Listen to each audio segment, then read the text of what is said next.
Il se réveille, pas avec le chant des oiseaux, ni la lumière douce du matin.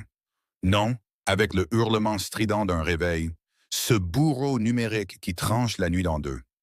5h30, l'heure où la ville dort encore, où les rêves flottent comme des fantômes dans l'air frais. Mais lui, il doit se lever. Il le sait. Il le fait. Il se lève donc.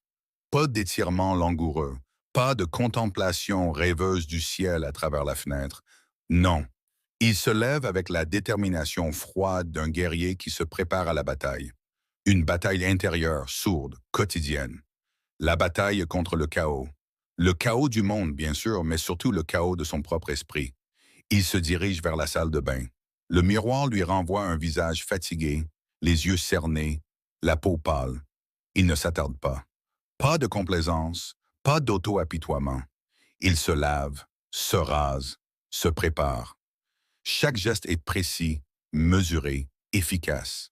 Un rituel, un ancrage. Il enfile son costume. Gris, sobre, impeccable. Une armure. Une protection contre les assauts du monde extérieur. Il ajuste sa cravate, vérifie sa montre. L'heure tourne. Le temps presse.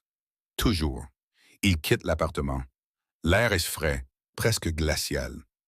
La ville s'éveille lentement, comme un monstre endormi qui s'étire. Il marche d'un pas décidé, le regard fixé droit devant lui. Il ne voit pas les mendiants, les sans-abri, les visages tristes. Il ne les ignore pas. Il les voit. Mais il ne se laisse pas submerger. Il garde le cap. Il arrive au bureau. Un immeuble de verre et d'acier, symbole de la réussite moderne. Il entre, salue brièvement la réceptionniste, prend l'ascenseur. Les étages défilent, les uns après les autres, comme les étapes d'une ascension interminable. Il s'installe à son bureau, un espace impersonnel, encombré de papiers, d'écrans, de gadgets inutiles. Il allume son ordinateur. Le bruit familier du disque dur qui tourne, l'écran qui s'illumine. Le travail commence, des emails, des appels, des réunions, des demandes urgentes, des problèmes insolubles, des conflits larvés. Il navigue dans ce labyrinthe avec calme et précision. Il écoute, analyse, répond. Il ne se laisse pas déborder par l'émotion. Il reste concentré, rationnel, efficace. Il déjeune rapidement, sur le pouce. Un sandwich insipide, un café amer. Il n'a pas le temps de s'attarder. Il doit retourner au front. La bataille continue. L'après-midi est pire que le matin. La fatigue se fait sentir, la tension monte. Les collègues sont irritables, les clients exigeants, les supérieurs impatients. Il doit faire face à tout cela avec un sourire, une poignée de main, un mot gentil. Il doit être un roc. Il sent la colère monter en lui. L'envie de hurler, de tout casser, de tout abandonner, mais il se retient. Il respire profondément. Il se rappelle. Il se rappelle les mots de Sénèque. Il n'y a pas de vent favorable pour celui qui ne sait pas où il va. Il sait où il va. Il ne se laissera pas déporter par les tempêtes. Il se souvient d'une anecdote, celle d'un vieux vigneron de Bourgogne. Cet homme, confronté aux caprices incessants de la météo, gelée tardive, grêle dévastatrice, sécheresse impitoyable, ne se lamentait jamais. Au lieu de maudire le ciel, il observait attentivement, s'adaptait, innovait. Il disait toujours, on ne commande pas à la nature, on apprend à danser avec elle. Cette image lui revient avec force. Il comprend que sa vie est comme ce vignoble. Un terrain fertile, certes, mais aussi exposé à des éléments imprévisibles. Sa tâche n'est pas de contrôler ces éléments, ce qui est impossible, mais de cultiver en lui la résilience nécessaire pour prospérer malgré les intempéries. D'ailleurs, il se penche sur une distinction cruciale, la différence entre l'acceptation passive et l'action déterminée. Accepter ne signifie pas se résigner, se soumettre aveuglément au destin. Au contraire, cela implique de reconnaître lucidement la réalité telle qu'elle est, sans illusion ni faux semblant, afin de pouvoir agir de manière plus efficace et pertinente. C'est un peu comme un joueur d'échecs qui analyse la position sur l'échiquier, accepte la perte de pièces, mais continue à élaborer une stratégie pour maximiser ses chances de victoire. L'acceptation est le point de départ, l'action est le moteur. Par conséquent, il s'interroge sur la nature de ses propres désirs. Sont-ils véritablement les siens Ou sont-ils le reflet des attentes de la société, des pressions de son entourage, des injonctions de la publicité? Ne court-il pas après des chimères, des mirages qui l'éloignent de l'essentiel? N'est-il pas temps de faire le tri, de distinguer ce qui est réellement important de ce qui ne l'est pas? Un philosophe antique comparait les désirs à des vases percés. Plus on les remplit, plus ils se vident. Il doit apprendre à se contenter de ce qu'il a, à apprécier les petites choses, à trouver la satisfaction dans la simplicité. En outre, il réalise que la plupart de ses angoisses sont liées à sa peur de l'échec, à son besoin de reconnaissance, à sa quête de perfection. Il se rend compte que ses aspirations, bien que légitimes en elles-mêmes, peuvent devenir des sources de souffrance lorsqu'elles sont poussées à l'extrême. Il doit apprendre à se pardonner ses erreurs, à accepter ses imperfections, à se concentrer sur ses progrès plutôt que sur ses lacunes. Un artiste ne jette pas son tableau à la poubelle à la première imperfection. Il l'améliore, le corrige, le peaufine. De même, il doit considérer sa vie comme une œuvre d'art en constante évolution, qu'il s'efforce d'embellir jour après jour. De surcroît, il comprend que la clé de la sérénité réside dans sa capacité à vivre pleinement le moment présent. Il se souvient d'une promenade en forêt où il était tellement préoccupé par ses soucis qu'il n'avait pas remarqué la beauté des arbres, le chant des oiseaux, le parfum de la terre. Il avait raté l'essentiel.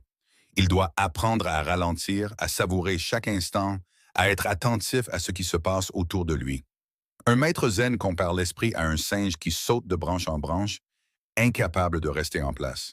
Il doit apprivoiser ce singe, le ramener au calme, l'ancrer dans le présent. En contemplant le chemin parcouru, une image se dessine, celle d'un tissage complexe où chaque fil, d'abord disparate, révèle peu à peu sa contribution à la trame d'ensemble. L'aspiration à une vie stoïque, loin d'être une simple accumulation de préceptes, se révèle être une alchimie subtile, une transmutation intérieure qui transforme le plomb de nos frustrations en l'or de la sérénité. Ce n'est pas une destination, mais un voyage constant, une quête perpétuelle d'équilibre et de sagesse. Dès lors, l'horizon se dégage, non pas comme une promesse d'absence de difficultés, mais comme une invitation à les aborder avec une perspective renouvelée. L'illusion du contrôle absolu s'estompe, laissant place à une compréhension plus profonde de notre rôle dans le grand théâtre de l'existence. Nous ne sommes pas les marionnettistes, mais les acteurs, et notre véritable pouvoir réside dans notre capacité à interpréter notre rôle avec dignité et courage, quelles que soient les circonstances. La résilience, alors, ne se manifeste plus comme une simple capacité à encaisser des coups, mais comme une force créatrice, une aptitude à transformer l'adversité en opportunité, à faire fleurir la beauté même dans les terrains les plus arides. C'est l'art de naviguer à contre-courant, non pas en luttant désespérément contre les flots, mais en utilisant leur force pour atteindre un rivage plus sûr. Ainsi, la quête de la paix intérieure ne se réduit pas à une simple introspection, mais s'étend à notre relation avec le monde extérieur.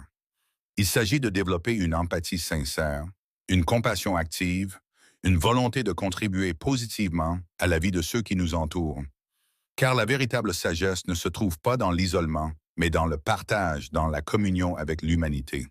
Finalement, l'appel du stoïcisme résonne comme une invitation à l'authenticité, à la simplicité, à la joie de vivre pleinement chaque instant sans se laisser paralyser par les regrets du passé ni les angoisses du futur. C'est une invitation à embrasser notre humanité dans toute sa complexité, avec ses forces et ses faiblesses, ses joies et ses peines, ses réussites et ses échecs. C'est une invitation à devenir les artisans de notre propre bonheur, les maîtres de notre propre destin. Ce chemin, bien que semé d'embûches, est celui qui mène à la véritable liberté.